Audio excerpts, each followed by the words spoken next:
Hi, this is Dr. Ron Klatz with the American Academy of Anti-Aging Medicine for Immortality Now. Today's guest, Dr. Dan Royal, is an osteopath, is a homeopath.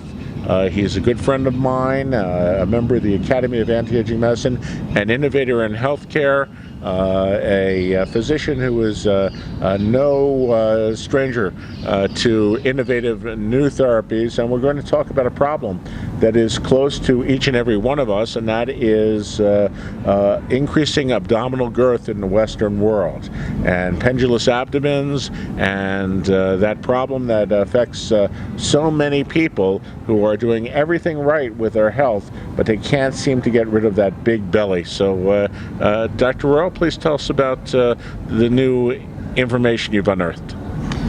Well, it's a problem not just in America, but even around the world. When I've traveled, I've seen it's fairly common among men everywhere where they have an abnormal abdominal shape, and patients often want to know how to lose weight. And what I have found tends to work best is what we call Mayr therapy, M-A-Y-R. Mayr therapy is something that is taught to physicians in southern Germany and Austria. It was actually developed by a physician named Franz Mayr. And what he found was there's a combination of things that helps to improve the size, shape, and function of the gut. Interestingly, he also found that this abnormal abdominal girth that you referred to affects the posture of individuals.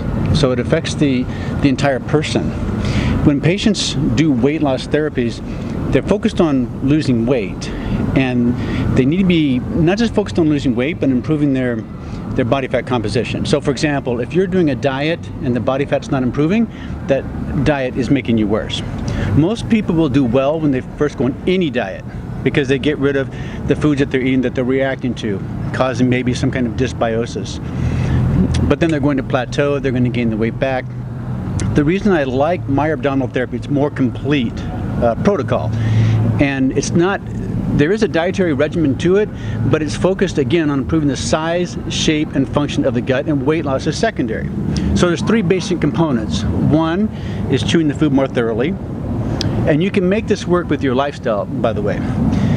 So you have to chew your food thoroughly. Let's say 50 times every bite before you swallow. Number two, you drink what they call bitter salts, which is really an Epsom salt type drink with maybe some lemon juice in the morning that needs to clean out your entire gut from top to bottom. And number three, there are abdominal exercises to stimulate the smooth muscle of the gut. So we know that sit-ups will stimulate the somatic muscle tissue on the outside, but there's a smooth muscle on the inside that needs to be stimulated. And so another reason I like this, because it's very simple.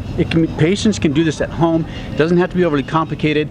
I provide them instructions on what to do for all of these things. So for drinking the bitter salts, for doing abdominal exercises, which they can do either at home or even in the spa, in the steam room or the sauna, as well as for their dietary regimen.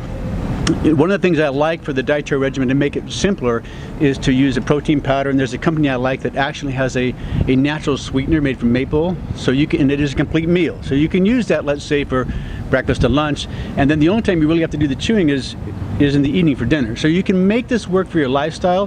When I've done it personally, for example, I'll lose 20 pounds in a month. In a month? In a month, but if you go there... And is it painful weight loss? I mean, do you really have to be like a trooper, like committed to this day in and day out, or is this something that's painless weight loss? No, it's painless, but it requires discipline. When I went to get training, this was back in 1993, about 23 years ago, I went to Austria to get the training as a patient. So to become a full-fledged Mayr physician, you need to be trained on three different occasions, 2 weeks each time as a patient and a physician. And so at the in-house facility, it's more strict. And I lost 20 pounds in a week. But the good news is your body... 20 pounds in a week? No, 2 weeks. 2 weeks. 2 weeks. Yeah. The good news... Even so, that's quite significant. It's quite significant, but the good news is that the body fat improves. So if I lose 20 pounds in a month, my body fat will go down 5%. There was a time when I even lost 40 pounds in 2 months and my body fat went down 10%. So there's a couple of ways to lose weight so that we can keep it off. The body fat has to improve. So either you're going to increase muscle mass through exercise, or you're going to lose fat through the right kind of dieting, and the Mayr therapy helps you to accomplish that. Well, that's fantastic. Now, how many patients have you treated with this? I've treated many patients with it, but it's, again, not something that I typically do in my office. It's something that, like the doctor's secret. So if I need to do something for health, that's what I do. I see.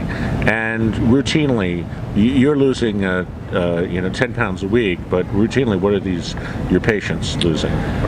Well, typically when a patient's on a diet, you're happy if they're losing maybe a pound to 2 a week. But again, when they're on a weight loss program, you need to make sure that they're doing a couple of things. They're not just checking their weight, but checking the body fat. And with Mayr therapy, they're also checking inches. So you're checking your inches. These are all things you can look at to see how you're improving and responding to the therapy.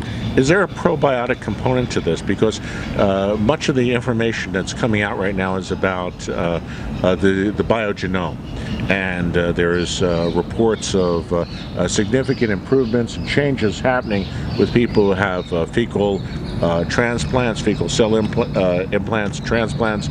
There are improvements in some people who are reporting taking probiotics on a daily basis, on taking fermented foods. Is that component part of this, or is that separate from this?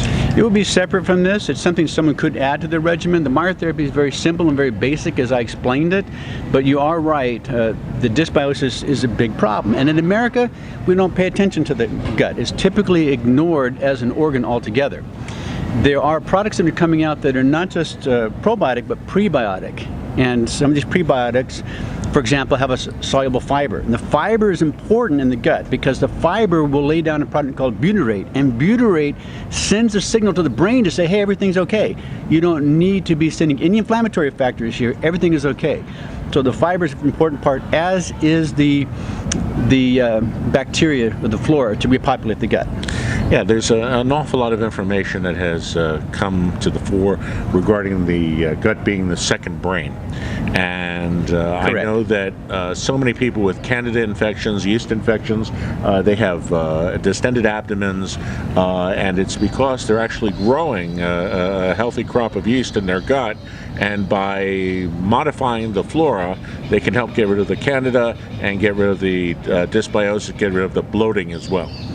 Yes, we have to make sure that we have enough of the good bacteria in our gut to counteract whatever pathology is in there. And there's a number of ways by which that can be done. We also need to remember it's not just the second brain, but it's the highest concentration of immune cells in the body. It's in the gut. So it's a big organ. It's about 27 feet from the mouth to the anus, and there's a lot that we need to be paying attention to. Well, thank you very much. For Immortality Now, I'm Dr. Ron Klatz, and wishing you a long, healthy, happy lifespan. Be sure to tune into this show and others from the American Academy of Anti-Aging Medicine at www.worldhealth.net.